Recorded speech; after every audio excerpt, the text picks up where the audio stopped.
Okay, so good morning, everyone, and thank you for joining us today. We are ready to go, and welcome to the first partnership webinar for the Delaware Mortgage Relief Program. There are a few homeowners with us today.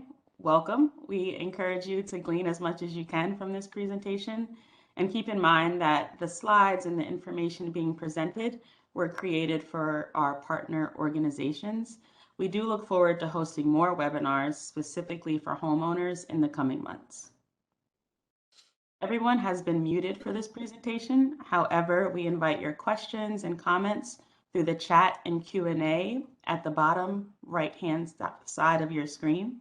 The questions will be answered throughout the presentation as well as at the end during a Q&A period.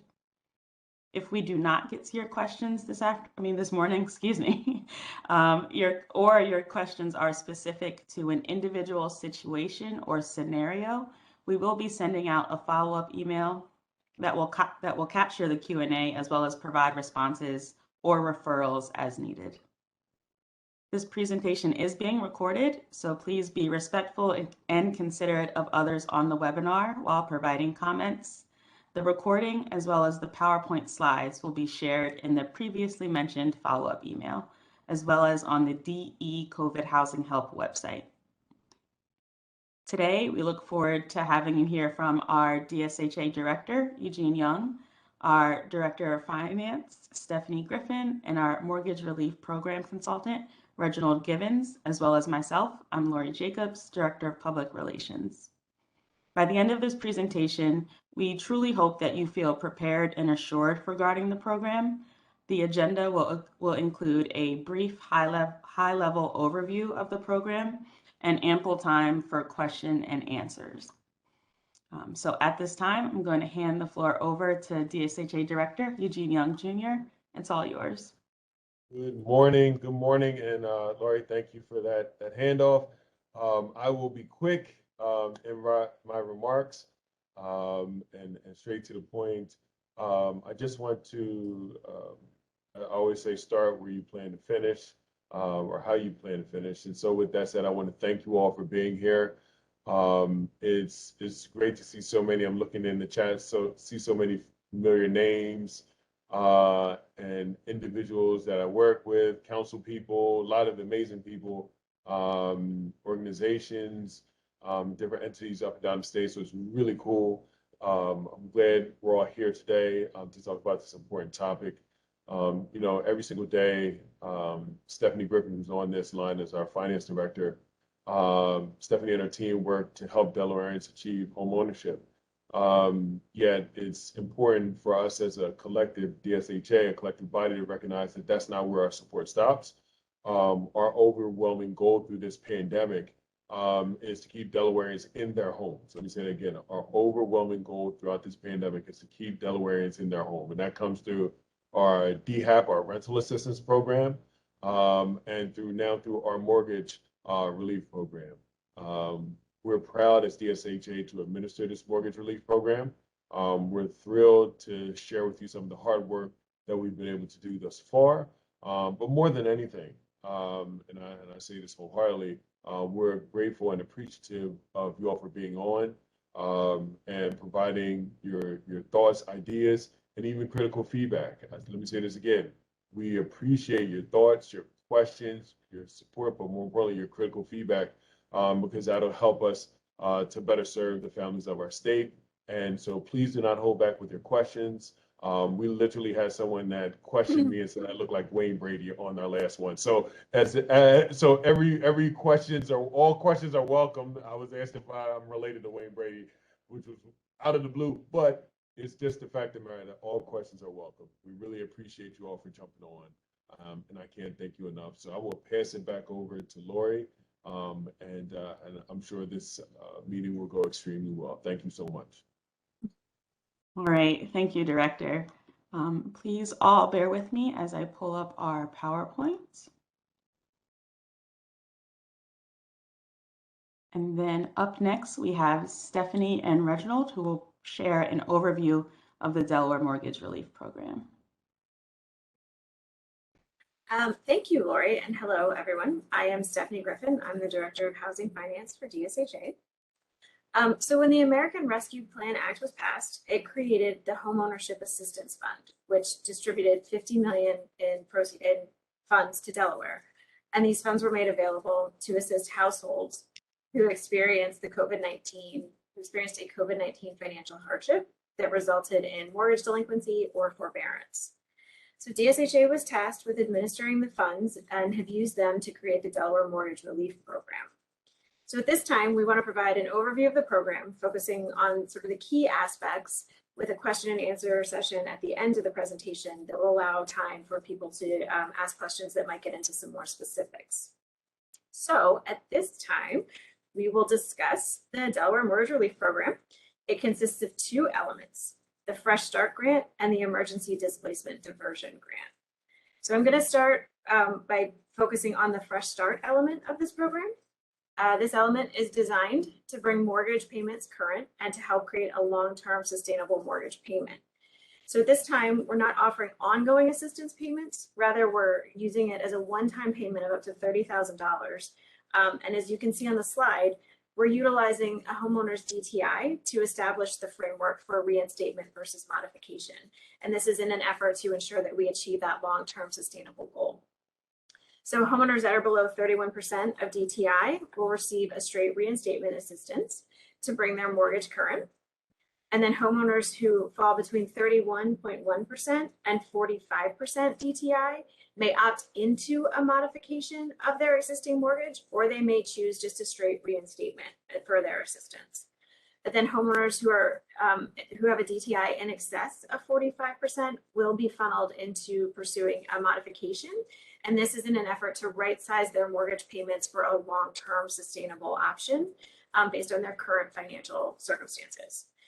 And then any homeowners with a DTI in excess of 80% will be referred to a HUD-approved housing counseling agency to help them assess what the best path forward is to make sure that they can determine that with the help of some good support. Next slide, please. So the next element is the Emergency Displacement Diversion Grant. So this element is designed to clear delinquent property charges that could result in a lien against the property, which then in turn could result in foreclosure proceedings being initiated. So examples of eligible expenses would include property taxes or insurance that is not part of a mortgage escrow payment, chattel loans, land leases, home ownership or condominium fees. Water and sewer delinquencies are also eligible, but no other utilities will be covered as of this time. So applicants can receive up to $10,000 in assistance for eligible expenses, and it can be to various vendors up to that maximum amount. And I do want to note that applicants who meet the stated terms for each element are actually eligible to apply for assistance through both elements. So there would be a total maximum assistance of up to $40,000, and we would just apply the way the funds are paid to the appropriate expenses per the different element and tracks. So next, I want to talk to you a little bit about the eligibility requirements. So you must be a Delaware resident that owns and occupies their home in Delaware as their primary residence. We do have a list of documentation, examples of documentation, but just to give you an idea, some that we would expect to see, and this is not by any means an exhaustive list, would be a driver's license or other state or federally issued identification card, a current utility bill showing the name and address of the applicant, or a copy of any mortgage related documents. The income must be at 150% of AMI or 100% of the median income for the United States, whichever is greater. And documentation for your income would include the two most recent tax return and the two most recent pay stubs, as well as documentation for any other household income, such as other members of the household above the age of 18 that have an income, or things such as Social Security, unemployment benefits, gig economy income, things such as that. Again, by no means an exhaustive list, just examples. Financial hardship must have occurred after January 21st of 2020, and that would include reduced income or increased expenses. And then you must be delinquent by at least 30 days, including any payments during a forbearance period. To quickly discuss the application process. Applications will be submitted through the Delaware Mortgage Relief Portal. And once an application is submitted, the application is then assigned to a member of our compliance review team to review for completeness of the application and eligibility for the program.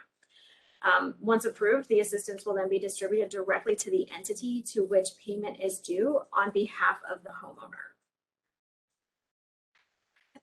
Next slide. Okay. So we have been working really diligently on getting this up and running, and an overview of our launch timeline. So we recognize and understand the need for this program. It's been submitted, our program plan has been submitted to Treasury for approval. And in the interim, we've been working with our partners to build out the application portal and develop the program policies and guidelines. And because of this work, we are on track to launch a limited scale pilot on May 16th with a full program launch by this summer, pending that final Treasury approval of our plan. So we are definitely moving forward as fast as we can, and we are ready to start serving the residents of Delaware with this program. So with that, I want to turn the floor back to Lori. Thank you, Stephanie. So everyone here signed up for a partnership webinar. So let's dig into the partnership details. The Mortgage Relief Program will have 3 main levels of partnership. The first being an outreach partner. This name speaks for itself. Organizations or individuals on this level will promote the program through their own channels, whether that be email newsletter, social media, website, in-person events, virtual events. Materials to support the outreach partner will be made available through a partner resources webpage. The second level is a homeowner representative. Organizations or individuals on this level will take on the responsibility of submitting applications on behalf of someone. For example, Miss Ida doesn't have access to a computer. A homeowner rep can set up an account, upload documentation, and apply for this program on her behalf. The homeowner representative partnership level is an unpaid level. The third level is the homeowner counselor. To access this level, an organization or individual would complete an RFP process. And the responsibilities here include accepting referrals from the Delaware Mortgage Relief Program and working with applicants who are not eligible for the program or were denied due to various reasons. And before we accept any questions here, I do want to turn it over to Reginald, our Mortgage Relief Program consultant, to share a bit about the legal aid aspect of these partnership levels. Thank you, Lori. Excuse me, as was mentioned, partnership is critical to the success of the program. And so these opportunities outlined here show from the first one, making individuals aware of the assistance, encouraging people to apply. And then the second element, right, or that second aspect, homeownership representative is assisting them with that, because making homeowners aware is one thing, helping them to do what it takes to get it is another. And so that's there. And then lastly, the housing counseling, right, is as that delivery of that assistance and hopefully those outcomes are achieved, they being the best available to consumers and the consumers understanding it. But through all of this, there are some instances where as a result of foreclosure status, bankruptcy status, other title issues, there can be a need for some legal services. And so the program is also seeking to partner with community legal services to provide aid in those instances. And we will ensure that these partners that will be engaging with consumers throughout the process are aware of that, so that you can refer to them as needed in order to be able to help as many people as possible actually receive the assistance available. Thank you, Reg. And then our last slide before Q&A. As mentioned at the top of the meeting, this is the first partner webinar. The next one will take place on Thursday, June 9th at 2 p.m. A WebEx link will be shared in the chat as well as in the follow-up email. For those interested in that second level of partnership, the homeowner representative, you can start attending trainings hosted by our application vendor, Yardi. These occur every Wednesday via Zoom. This link will also be placed in the chat as well as in the follow-up email. And if you have not already subscribed to our email list, please visit decovidhousinghelp delaware.gov.com to do so. This is the very, very best way to receive program updates such as launch date, application tips and tricks, and other FAQ information. So I will now stop sharing the PowerPoint and hop right into question and answer. Stephanie and Reg, I'll read out the questions and we can take it from there. Okay. For all of the attendees, feel free to pop your question or continue popping your questions into the chat and Q&A section on the right hand of your screen. So our first question, can a homeowner apply for future mortgage payments? Yeah. As Stephanie mentioned, the program design does not support the delivery of assistance for future payments in an ongoing manner. However, I want to clarify the program design does allow for a mortgage modification with the contribution from the state that will create a mortgage payment that is sustainable into the future. And so initially, or I'd say right now, that's the structure. So it doesn't do it on a monthly basis, but it is designed to achieve it at a point in time that will allow for it going forward. And so, yeah.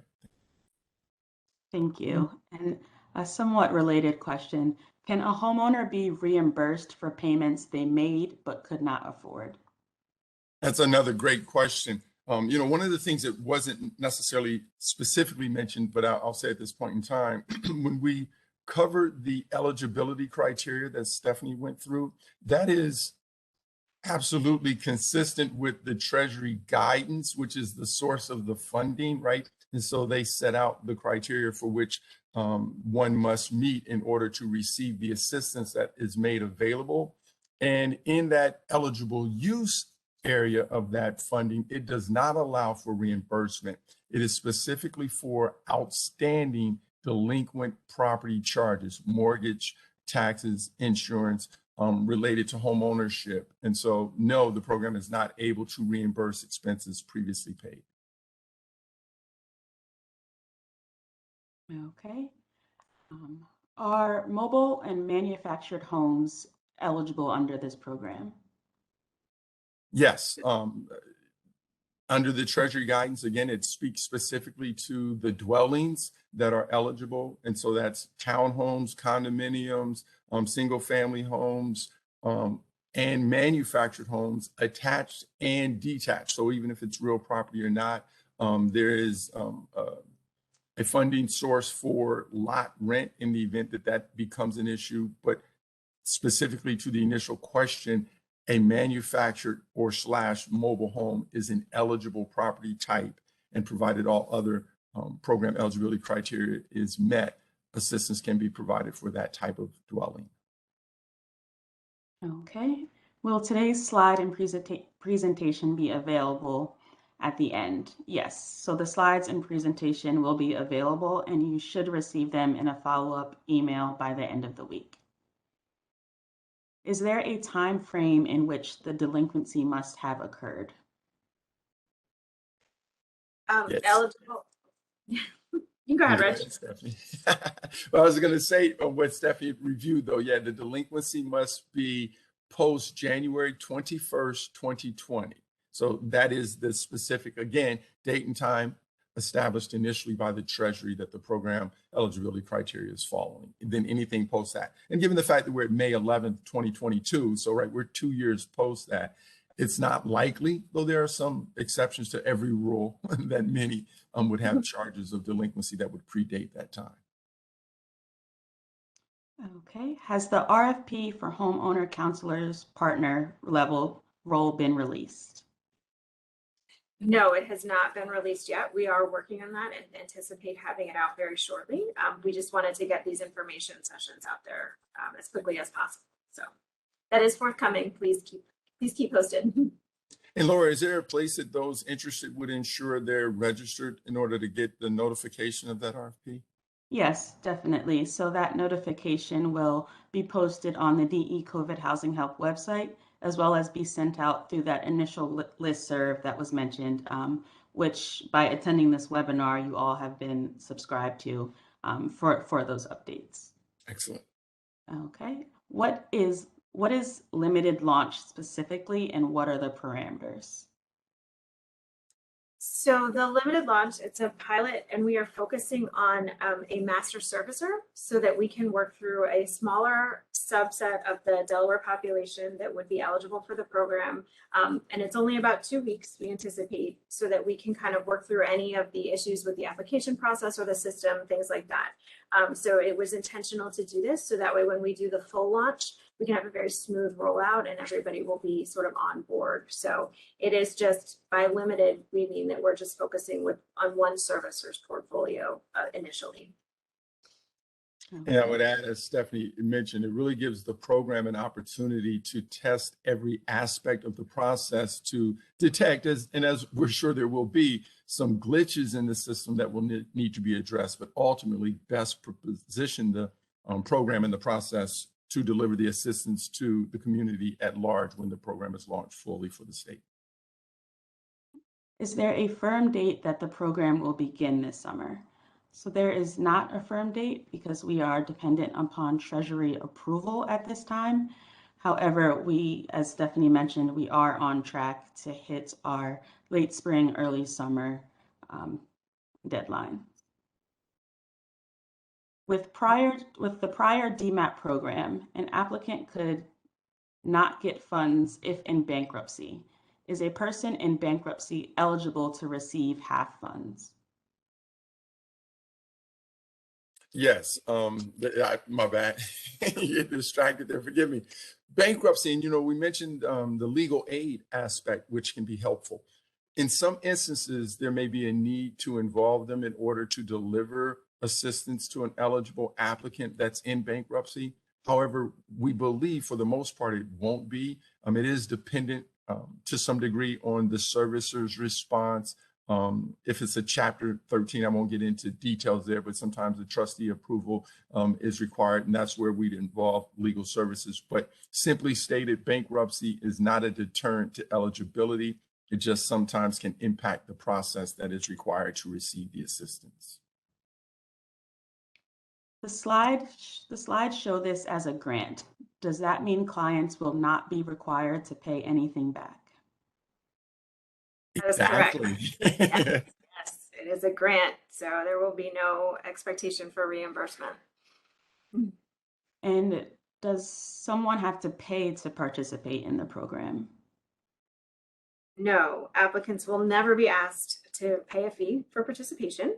And we actually strongly encourage that you be aware of anyone who may ask for fees in relation to helping apply for this or to navigate this process, because that should not happen.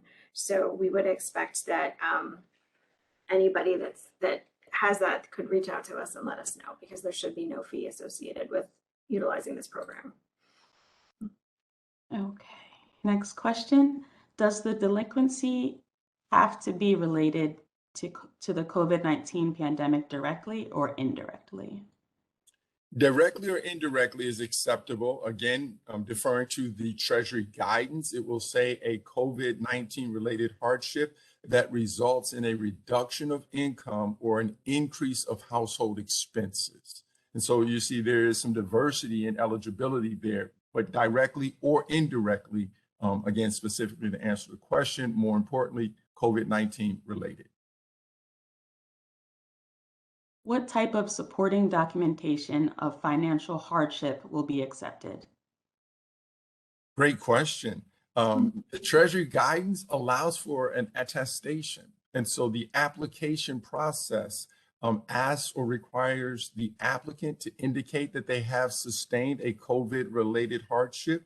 That is, as I indicated before, a reduction of income or an increase of expenses, to give the time frame in which that hardship occurred in order to ensure it's within the eligible time period, and then to attest to that by sworn statement. Just to be clear, that is subject to the adverse consequences of penalty of perjury in the event that one were to misrepresent, but that's the documentation that the program calls for. Then the supporting documentations in terms of mortgage delinquency or utilities bill, as Stephanie mentioned, water and sewer, right, needs to align with that attestation or that sworn statement. Okay, Will there be an estimated ideal turnaround time from time of application to when the funds are released? Yes. Yeah. Stephanie, right. We were saying that until you do something, it's hard to know exactly what it will take. However, when you seek to do something, you review things that you've previously done that are similar or alike and try and establish a baseline. And so for the delivery of mortgage assistance, which is similar to the delivery of rental assistance, as was mentioned previously, but a little more complicated because it involves the mortgage servicer, we believe 30 to 45 days will be ample time to deliver the assistance to an eligible homeowner from the time they apply to the time that assistance is received. And of course, there'll be exceptions to every rule because we've mentioned that when there's a bankruptcy, when there's a pending foreclosure, when there's extenuating circumstances, it can elongate that. And when some are extremely, clean cut and simple, it can shorten that. And beginning, right, will always be a little harder. And that's why, again, we're back to a pilot to test the process, to establish those relationships, and to work out the difficulties. But ultimately, we anticipate 30 to 45 days, 30 being more the target on the low side. Stephanie? No, I think you covered it. I was just going to say it, unfortunately, depends on the circumstances of the application and the case and the assistance that's needed, but we do have a goal of doing it within 30 to 45 days. So. Next question, is there an expected end date for the program? So the funds have been allocated to be spent through by 2025. We will continue to run this program as long as funds are available. We do anticipate that there is a likelihood the funds may be exhausted before that expiration date, but the program will be available as long as funds are available up until that deadline of 2025. Awesome. Will grants be available for organizations that want to be outreach partners or homeowner representatives? Or are the grants only for the housing counselor level? The funding source, and I'll let you add on to that, Stephanie, that was provided by Treasury has a category for the housing counseling component. And so when you saw those 3 partnership opportunities, and the last one was housing counseling, and that one was one that came with a compensation, that's consistent with the Treasury guidance for the delivery of the assistance. Stephanie? No, I read you said it wonderfully. Thank you. Okay. Is there a specific number of organizations that will serve as homeowner counselors? By homeowner counselors, I don't know if you mean housing counselors, but if that's the case, then Treasury guidance requires that it be HUD approved housing counselors. So it will be limited to HUD approved housing counselors in the state of Delaware. How soon can applicants start to apply? That will be tied to when our rollout comes. So we just, again, ask that you stay tuned for any of those announcements. You are on the mailing list. So as soon as we do the full launch and roll that program out, they will be able to start applying through the portal. Yes.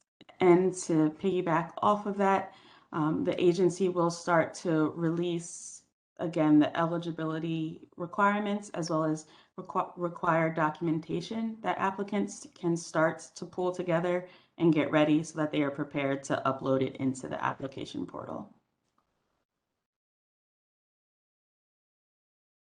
I believe we might have covered this one, but I'll ask it just again. Are homeowner counselors limited to housing counseling agencies? Yes. Yes. Yeah, I want to say specifically, right? And let's just kind of, if I will, recap those 3 types of partnership, right? One was outreach. And so I just typically tend to refer to them as community-based organizations whose mission is to inform their community of program assistance that's available. And so typically they have funding sources that enable them to do that. They just need to know the information to share it appropriately with their constituency. That second one, right, that homeowner representative, ideally that's a trusted advisor, a family friend, a family member maybe, right? So whether you're aged or just uncomfortable navigating an online application or don't have the equipment, right, then that's someone that can provide that assistance. And so neither of those are compensated. The first one, because typically they have a funding source. The second one, because they are a trusted source or advisor who's providing mental, emotional, moral, financial support through the process, no compensation. The last one being the HUD-approved housing counseling agency, as Stephanie mentioned, there's a compensation structure for that. And primarily because of the counseling services they would be expected and needed to give to applicants that are referred to them that are ineligible, maybe because they don't have income at that time or their housing ratio is greater than the 80%, as was previously mentioned when we're doing that evaluation. Maybe they're doing counseling for a household who's in the process of looking at a modification with the state contribution and trying to determine, will it produce a sustainable payment that they would be able to manage, and or what other budgeting adjustments they might be able to make in order to achieve that. And that's why they receive compensation for those services. Okay. Are the funds taxable? Will recipients be required to report to these funds on their taxes? That's a great question. Thank you for asking. I don't think it came up before. And this is where I'm going to give my disclaimer that I typically give. While the nature of our conversation may be legal or financial, it is not intended to be legal or financial advice. I'm neither an attorney nor a CPA, and should you need to consult those individuals, you are encouraged to do so. That being said, these funds have been determined to be for the general welfare of the public and therefore are not taxable to the applicants that receive them. If there has been a COVID-19 related hardship that has caused the delinquency, but there is also a pre-COVID-19 delinquency as well, will have funds be available? Another great question. There are instances, I would say, where it's undetectable. And in that instance, then it would be eligible. Then there are other instances where it is extremely clear. And in that instance, it would be ineligible, again, because of the Treasury guidance and the eligibility criteria. And the program by design is requiring itself to cure the delinquency. So there's no partial at this point in time. So it's an all or nothing. So more specifically, if it were an ineligible expense, then even the eligible portion wouldn't be able to be assisted with because it wouldn't cure all the delinquency. Okay. Does mortgage have to be delinquent currently, or will any delinquencies in the past since January 2020 qualify? Starting with the current piece, which is kind of tricky, right? Because you use these terms, you go, well, if it's current, it's not delinquent. Yes, there must be present day delinquency. So I'll use the term present day. If there is not present day delinquency, then it's not an eligible expense. Just to touch a little bit on the previous question, there can be present day delinquency that began previously and just continues, provided it began at some point after the eligible criteria period, January 21st, 2020, and remains present day. It would all be eligible for assistance provided all other eligibility criteria is met. If our organization wants to only give out this information as a resource, what agencies do we refer them to? So for right now, you would refer them to DSHA. You would refer them to us. And I would also think, just as a general rule, right, and Stephanie mentioned this, HUD-approved housing counseling agencies, those who make application for the RFP, obviously would be a good source for those that provide this type of referral information. But those who don't even respond to the RFP typically, right, and you can see that from the HUD site, indicate if they provide these types of services. And if they don't have funding from this source, that doesn't mean they don't have funding from another source to provide those services. And so that would be one other great place to refer homeowners, because they typically don't charge the consumer and they provide comparable services just without the monetary assistance. Please give an example of an indirect financial hardship related to the COVID-19 pandemic. It's kind of scenario, but it is an example question. It's not specific. So I'm going to take a swag and I'll give you an indirect, right? An individual is married and the spouse is was not working previously, but sick. And so the individual has to cut back their hours in order to help care for their spouse. That would be indirect to their finances, but related because of their household. A similar thing like that has happened with people with children in schools when schools were closed, or because childcare after school now is more limited because of crowding, and so maybe they're incurring an expense that they didn't have before. So one's an example of reduced income because of indirect related illness to a spouse. The other one is increased expenses because of childcare circumstances related to COVID-19. So hopefully that helps. Can residents receive utility assistance prior to getting mortgage relief help? Yes, you would have to apply through the emergency diversion displacement grant.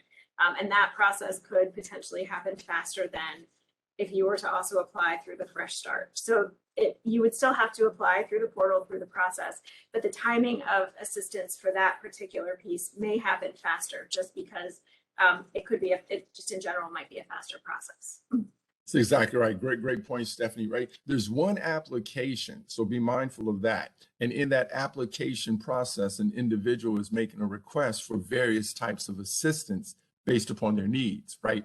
And then the processing, verification, validation, delivery of that assistance by the program is taking place in a very similar fashion. As Stephanie mentioned, water and sewer expense may be able to be resolved far more quickly than the mortgage expense. And so we won't delay one for the other. We will just approve them as we can.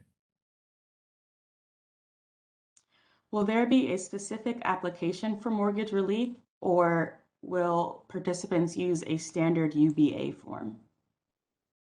That was interesting. There's a specific application, I'm going to say, for the program of mortgage relief, right? And in that program, you might be asking for property tax assistance, or HOA assistance, right? Or water and sewer assistance. And as previously stated, in that application process, which is basically an online application, so that's the standard application, you would indicate the nature of the assistance needed, and in the process it will be evaluated and determined if eligible and then delivered. Can notarizing an attestation form suffice as a sworn statement? Yes, but the program, it's digitized, and so the signature is an electronic one, but still subject to that penalty of perjury language that I referred to earlier. Therefore, there's not a need in the standard process for a notarized statement, because there can sometimes be extenuating circumstances if one needed to provide additional information to support something like the death of a household member, or the fact that they didn't occupy the property. Then you may want to get that statement notarized because it helps to substantiate the validity of the information when you submit it. But programmatically, there's not a requirement for a notarized statement. Is this program the same or different as DMAP? It's different. It is different because this funding is part of the COVID relief funding packages that came from the federal government. So there's different regulations, U.S. Treasury guidance that we must follow. So we were very intentional with the branding of this to show that sort of delineation between the two programs. So the goal is the same in a lot of ways. It's to help prevent foreclosure and the loss of someone's home, but the way that it's being administered, the fact that it's a grant, the fact that we're focusing on modification when we can, things like that are definitely a little different. And that's 100% driven by the fact that this is a federal funding source and we have federal guidelines and Treasury guidance that we have to follow. Okay. So how does, I actually think this might be answered, but how does the funding help those that were COVID related or pre-COVID and need assistance some time ago until the resources come available, meaning that your mortgage being the first bill you try to catch up on? I can ask for clarification around that question. Thank you. Yeah, thanks. And then a client must have income to be eligible for this program. Is that correct? Yes, because, right, the program's objective is to assist the homeowner in retention. And in order to be able to retain and maintain, you have to be able to make that payment. So some clients have, or some applicants will have recovered financially. And so they have income, they just need assistance getting current. That's the fresh start that Stephanie mentioned. Some may have recovered in part, but not fully. And so the payment as is no longer manageable. And that's the mortgage modification element of the program, where we would seek to modify it in order to align it or right size it, if you will, with the current income. But no income really is a no option for the program as well as the servicer for any extended period of time, right? That's what the forbearance, which is through, some federal program guidance, is for, to buy that time. But ultimately, to get assistance through the program as designed presently, income is required. So to clarify, will most homeowners be expected to apply for financial assistance on their own or find someone to apply for them? On your own, first and foremost. I'm a fan of saying, right, I'm here to help. You decide what to do and how to do, but it's up to you to do. And so the homeowner is ultimately always responsible for the communication with their mortgage servicer. We never want to discourage that. You always want to be in communication with your mortgage servicer. The homeowner is responsible for the evaluation of options being presented to them. Do I believe this is manageable for me? So to the extent that the homeowner can access the system and make application and evaluate that information and make a determination for their circumstances, that's number one.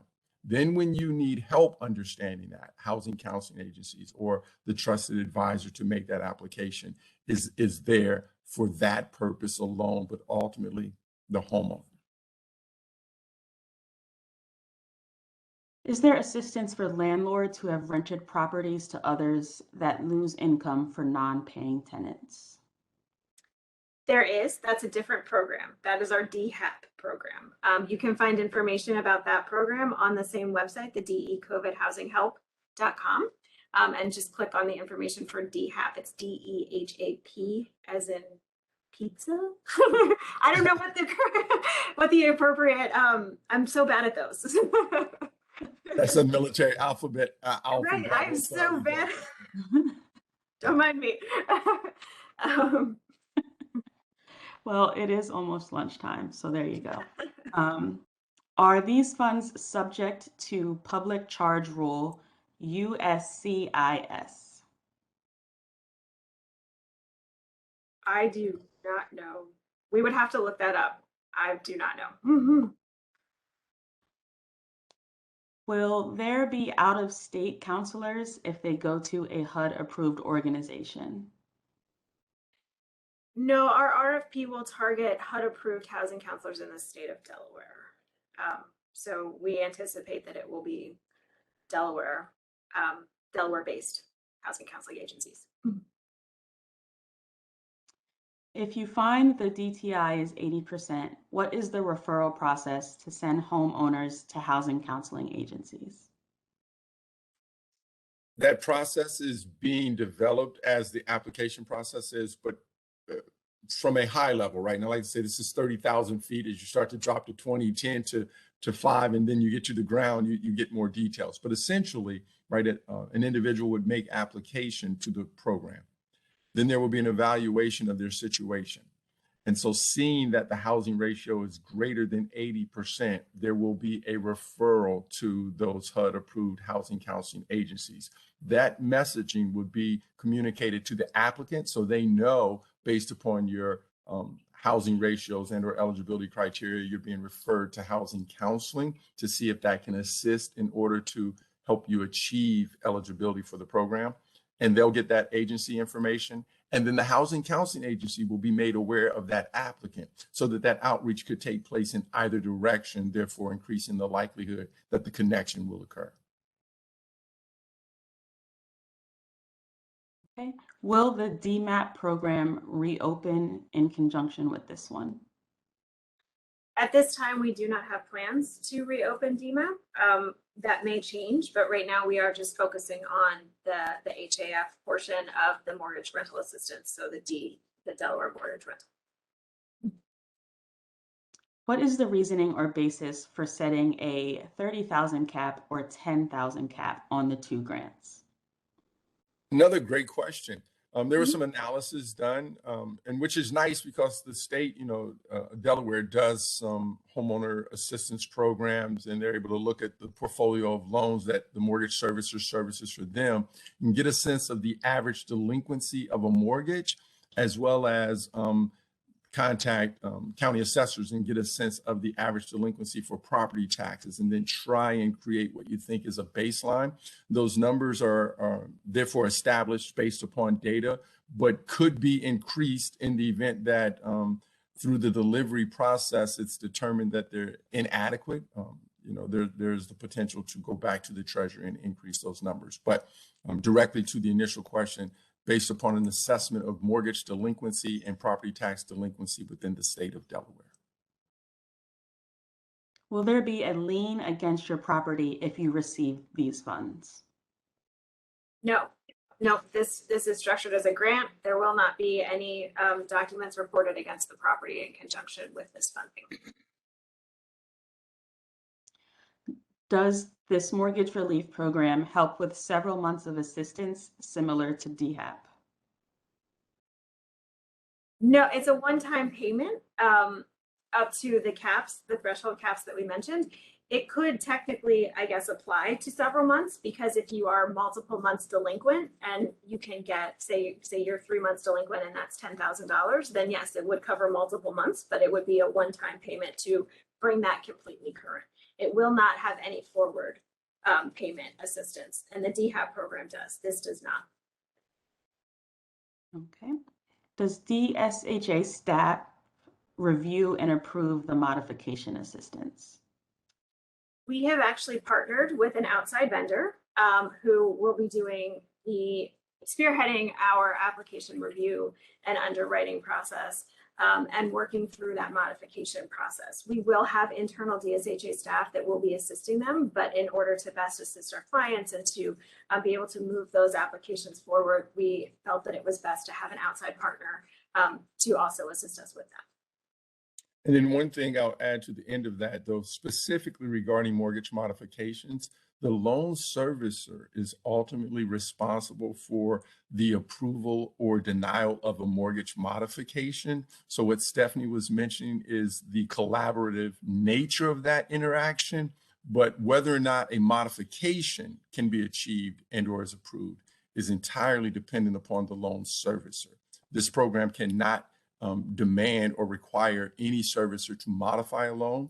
It's offering assistance to encourage the servicer when and where feasible to modify a loan.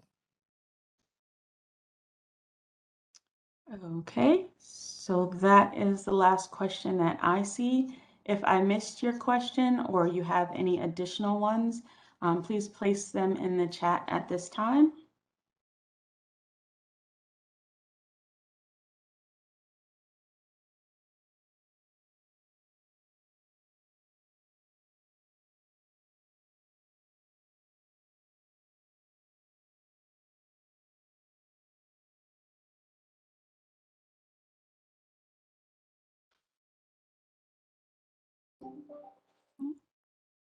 I am going through the chat one more time just to make sure I got them all.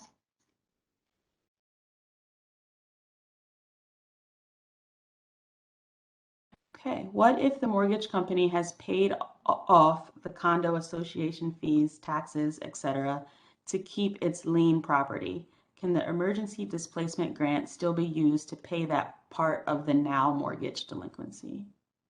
Yes, what you're describing there is typically referred to as advances A mortgage company will sometimes advance money to cover expenses, such as you mentioned, in order to protect their interest in the property. That advance is then due to the mortgage company, as you referenced, and provided the individual meets the eligibility criteria, that advance would be a part of the delinquent mortgage payments that the company, that the program would pay, even if the advance was the only delinquency, technically. Yeah.